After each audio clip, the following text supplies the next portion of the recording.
هلو گایز، این دفعه اومدیم با آموزش وصل کردن دسته به شبیه ساز PS2 یعنی دامون PS2 که خیلی هاتون خواستین. حالا ما PS2 داریم، دسته PS4 داریم.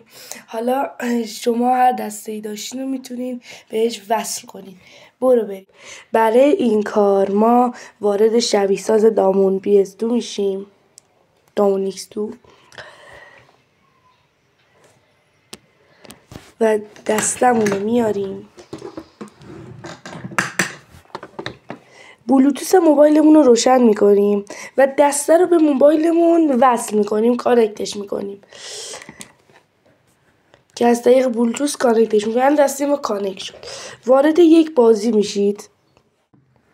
حالا شما وارد بالا میشید، میذارید بالا رو اینجا و این قسمت، این 4 گوشه رو میزنید و این قسمت میایید اینجا پایین تر، این قسمت رو غیر فعال میکنید، یعنی دو میزنید که دسته دیگه اصلا کار نکنه، یعنی دسته اصلی موبایل کار نکنه، یعنی هیچ دسته داخل چیز نمیاد.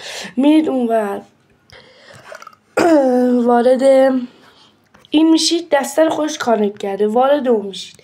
پس از اون میگه دسته کانکت شده. حال خیلی راحت من دارم با دسته کار میکنم. ویدیو خوشت اومد لایک و ساب یادت نره. اگر هم میخوای آموزش بازی های خدای جنگ 1 و 2 دوبله فارسی کامل برای اندروید با همین شبیه ساز داشته باشی، ویدیوی آخر ما نگاه کن.